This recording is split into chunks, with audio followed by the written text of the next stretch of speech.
Shalom saudara-saudari, bertemu lagi dalam program Rhapsody of Reality TNI Malaysia. Hari ini saya akan berkongsikan firman Tuhan yang telah dikongsikan oleh Pastor Chris yang bertajuk Kristus adalah keabadian. Oleh sebab itu, sebagaimana kamu telah menerima Kristus Yesus, Tuhan, hiduplah di dalam Dia. Kolose 2 ayat 6.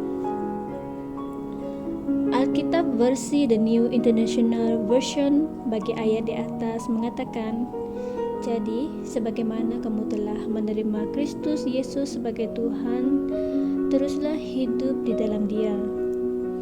Persoalan yang sah untuk diajukan adalah, jika hal ini merujuk kepada Kristus sebagai seorang manusia, bagaimana kamu boleh berjalan atau hidup di dalam seorang manusia? Tetapi jelas sekali, Kristus bukanlah hanya seorang manusia atau ketua gereja dan tubuhnya. Kristus juga adalah sebuah tempat. Ketika Yesus berkata dalam Yohanes 14 ayat 2, "Aku pergi ke situ untuk menyediakan tempat bagimu." Tempat itu disebut Kristus. Itulah rumah dan persekitaran barumu. Itulah sebabnya dalam Kolose 2 ayat ke-7 berkata, berakar dan dibangunkan di dalam Dia dan diteguhkan di dalam iman, sebagaimana kamu telah diajar, tetap berlimpah dengan ucapan syukur di dalamnya. Kolose 2 ayat 7 yang mengatakan berlimpah di dalamnya, yang berarti berlimpah dengan ucapan syukur dan sukacita di tempat itu yang dipanggil Kristus. Haleluya. Dia memberitahu kita dalam Ibrani 12 ayat 22, tetapi kamu sudah datang ke Bukit Sion dan ke kota Allah yang hidup, Yerusalem syurgawi, dan kepada beribu-ribu malaikatnya. Semua orang yang kudus, yang mulia berada di situ. Rencana Tuhan adalah Dia akan mempersatukan segala sesuatu di dalam Kristus.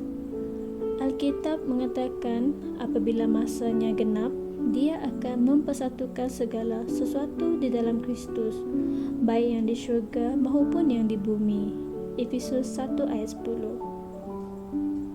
Kristus adalah keabadian, dan sebab kamu berada di dalam Kristus sekarang, 2 Korintus 5 ayat 17, maka kamu hidup dalam keabadian. Kamu mempunyai kehidupan yang kekal. Kamu telah melangkah dari masa yang tidak abadi ke masa yang abadi. Maha mulia Tuhan. Mari kita membuat pengakuan, saudara-saudari. Aku telah melangkah dari masa yang tidak abadi ke masa yang kekal, ke dalam keabadian dan kemajuan yang semakin meningkat. Dalam Kristus, aku mempunyai tubuh yang sehat, kedamaian, kejayaan, kekuatan, kemakmuran, keindahan, dan kehidupan selama-lamanya. Dialah tempat warisanku serta kekuasaan dan kekuatanku yang ilahi, di mana aku berkuasa dan memerintah ke atas syaitan dan konco-konco kegelapan. Terpujilah Tuhan.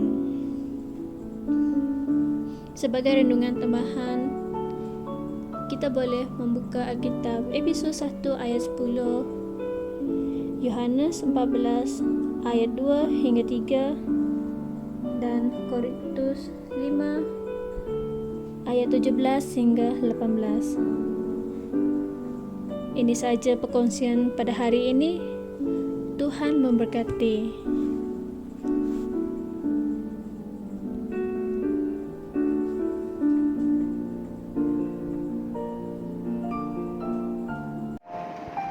Kami percaya saudara-saudari semua telah diberkati dengan perkongsian firman dari Rhapsody Reality.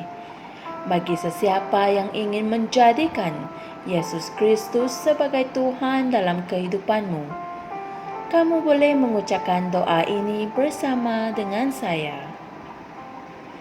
Ya Tuhan Allah, aku mempercayai Yesus Kristus Anak Allah yang hidup dengan sepenuh hatiku.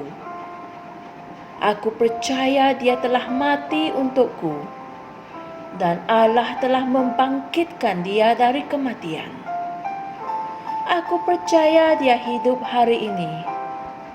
Aku mengaku dengan mulutku bahwa Yesus Kristus adalah Tuhan dalam hidupku mulai dari hari ini.